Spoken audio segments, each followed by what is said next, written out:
विद्यार्थी मैत्रिणींनो, आता आपण पाहणार आहे बाल्यावस्थेचा, पूर्व बाल्यावस्था आणि उत्तर बाल्यावस्थेचा कालावधी. ठीक आहे. मागच्या याच्यामध्ये आपण पाहिलं आहे जन्मोत्तर अवस्थेमध्ये अर्भकावस्था, शैशवावस्था आणि बाल्यावस्था. बाल्यावस्था ही कुठून सुरू होते? 3 वर्षापासून 11 ते 12 वर्षाच्या वयापर्यंत. याचे 2 भाग आहे, पूर्व बाल्यावस्था आणि उत्तर बाल्यावस्था. अर्ली चाइल्डहूड आणि लेट चाइल्डहूड. पूर्व बाल्यावस्था या अवस्थेत शाळापूर्व अवस्था मानली जाते. म्हणजे हा कालावधी 2 ते साधारणपणे 5 वर्षाचा असतो. आपण पाहतो अलीकडे तर 2-2.5 वर्षाची मुलं झाल्या की त्यांना प्ले स्कूलमध्ये टाकून देतात. आणि ज्याला कारण काय की मुलांना थोडीशी सवय लागायला पाहिजे.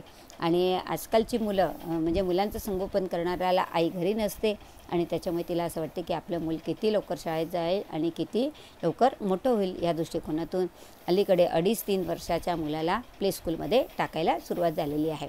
ही जी पूर्व बाल्यावस्था आहे, म्हणजे या ठिकाणी आपण प्री-स्कूल चा विचार करत आहोत किंवा प्री-स्कूल म्हटलं आहे.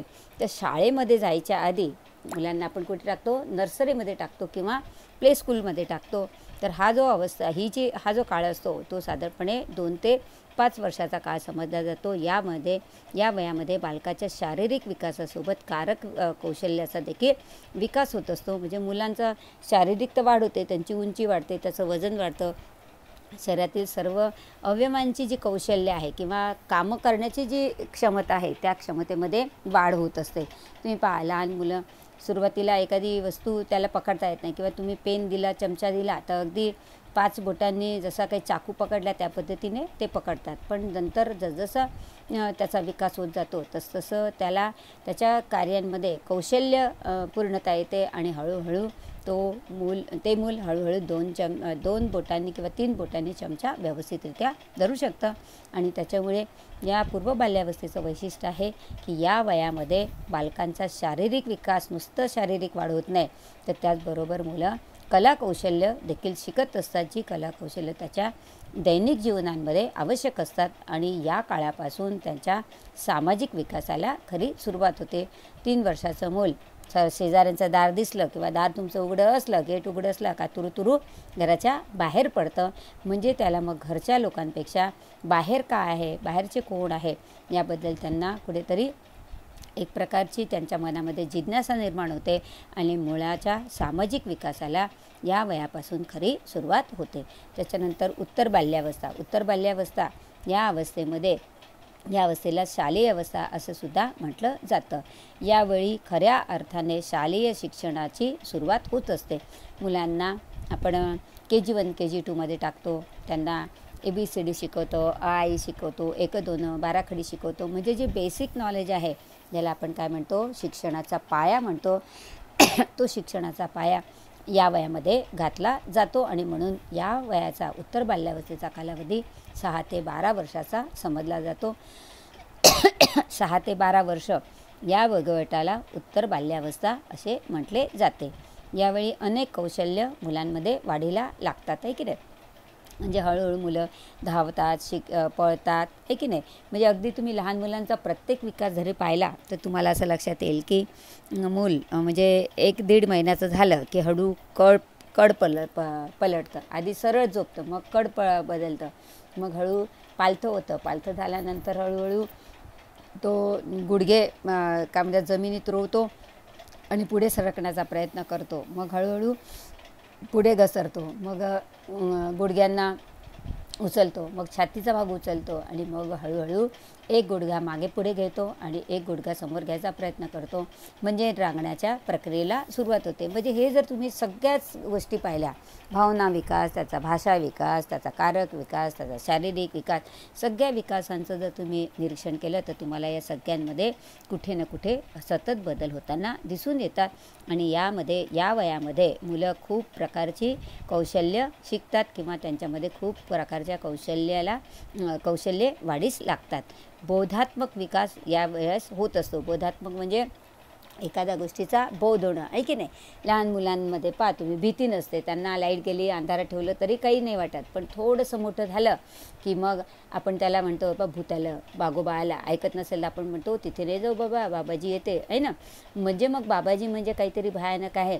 म्हणजे मग हळूहळू जसजसं मूल मोठं होत जातं तसतसं त्याच्यामध्ये भावनांचा विकास होत जातो आणि त्या मुलांना बोध होतो त्या गोष्टीचा आणि त्याच्यामुळे बाल्यावस्थेपासून बोधात्मक विकासाला खरी सुरुवात होते. हे बोधात्मक विकास काय आहे आपण सविस्तर पुढे पाहणार आहोत. यामुळे बोधात्मक विकास झाल्यामुळे मुलांची आकलन शक्ती म्हणजे समजून घेण्याची शक्ती वाढते. तर्क त्यांना करता येतो. असं केलं, याच्यावर मी चढलो आणि पडलो तर अशा पद्धतीने चढू का, याच्यावर असा पाय ठेवू का, मग असा करू का. म्हणजे तुम्ही मुलांचं जर निरीक्षण केलं तर तुम्हाला ते सतत काही ना काही शिकण्याचा प्रयत्न करताना दिसून येतात. पडले तर पुन्हा उठतात, पुन्हा चालायला लागतात. पण असं नाही का एकदा पडल्यानंतर आता मी पडेल म्हणून मी उठणार नाही, असं तुम्हाला कधीच दिसणार नाही. म्हणजे मुलं सतत काहीतरी प्रयत्न करत असतात, ते समजून घ्यायचा प्रयत्न करतात, त्यांची आकलन शक्ती वाढत असते, त्यांची तर्कशक्ती वाढायला सुरुवात होते. त्याचप्रमाणे मुलांची मानसिक आणि बौद्धिक विकासाला गती प्राप्त होते. मुलांचा मानसिक विकास सुरू होतो. मुलं हळूहळू त्यांच्या भावना व्यक्त करतात. त्यांना मानसिक विकासाची त्यांची सुरुवात होते. बौद्धिक विकासाच्या दृष्टिकोनातून विचार केला तर तुम्ही त्यांना ABCD किंवा काही जर तुम्ही म्हणत असाल किंवा दोन व्यक्ती आपसात बोलत असेल तर मुलं नीट ऐकतात, लक्षपूर्वक ऐकतात, काळजीपूर्वक ऐकतात आणि तसं वर्तन करायचा प्रयत्न करतात. म्हणजे मुलं मोठ्यांची काय करतात, अप्रत्यक्षपणे नक्कल करतात. मुलं मोठे जसे बोलले तसे ते बोलायचा प्रयत्न करतात. घरात जर मोठी व्यक्ती चांगली बोलत असेल तर मुलं चांगलं शिकते, पण ते जर शिव्यागाळ देत असेल तर मुलंसुद्धा शिव्यागाळ देतात. आणि त्याच्यामुळे या वयामध्ये बाल्यावस्था हा जीवनातला सगळ्यात महत्त्वाचा कालावधी आहे. या ठिकाणी बोधात्मक विकास होतो. त्यांची आकलन शक्ती वाढते, त्यांची तर्कशक्ती वाढते, त्यांचा मानसिक आणि बौद्धिक विकासाला एक प्रकारची गती प्राप्त होते. म्हणजे हा विकास सतत सुरू असतो जन्मापासून. या सगळ्या विकासाला सुरुवात होऊन जाते, परंतु खरा जो विकासाची जी स्पीड आहे ती या बाल्यावस्थेमध्ये थोडीशी जास्त असते. आणि त्यामुळे काय होतात, या सगळ्या विकासामुळे मुलांचा सामाजिक विकास घडत असतो. मी आताच म्हटलं की थोडं मोठं झालं, दरवाजा उघडा दिसला की पटकन ते बाहेर पडतं. म्हणजे इतर लोकांमध्ये मिसळायला त्यांना आवडतं. त्यामुळे त्यांचा सामाजिक विकास घडत असतो. व हा जो बदल आहे हा आपल्या डोळ्यांना किंवा आपल्याला समजतो किंवा आपल्याला लक्षात येण्यासारखा असतो. त्यानंतर त्यांचा भाषा विकासही या कालावधीमध्ये झालेला दिसून येतो.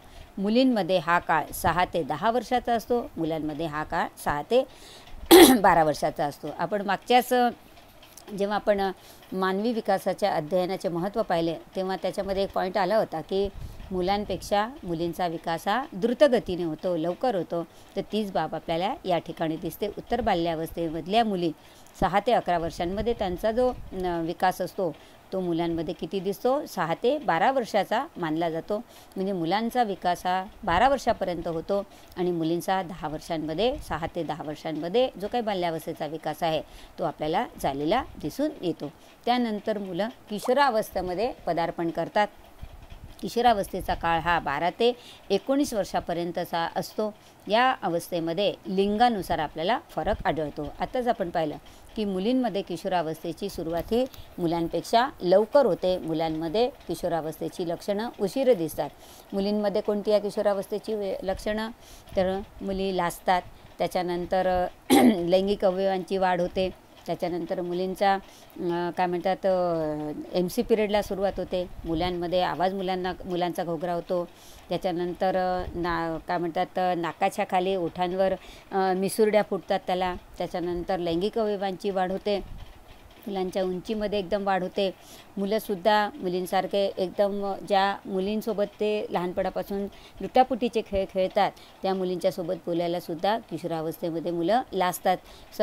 सर्व लोकांमध्ये मिसळायला त्यांना कुठेतरी ऑकवर्ड फील होतं किंवा त्यांना कुठेतरी म्हणजे काय म्हणतात सामान्य त्यांना वाटत नाही. जी मुलं सर्वसामान्य मुलांमध्ये खेळत असतात त्यांचे हे जे लैंगिक बदल असतात, शारीरिक बदल असतात, ते त्याच्यामुळे त्यांना थोडंसं कुठेतरी ऑकवर्ड फील होतं, त्यांना व्यवस्थित वाटत नाही आणि त्याच्यामुळे ती मुलं थोडीशी सर्वांपासून दूर राहायचा प्रयत्न करतात. त्याच्यामुळे लिंगभेदानुसार यामध्ये सुद्धा आपल्याला फरक दिसून येतो. या अवस्थेचे पूर्व किशोरावस्था आणि उत्तर किशोरावस्था अशा 2 कालखंडांमध्ये विभाजन होताना दिसून येते किंवा आपण विभाजन करू शकतो. अध्ययन करताना आपल्याला या गोष्टी लक्षात येतात. लैंगिक ग्रंथीच्या परिपक्वतेस सुरुवात होते व 19 ते 20 वर्षाच्या वयापर्यंत संपूर्ण परिपक्वता प्राप्त होते.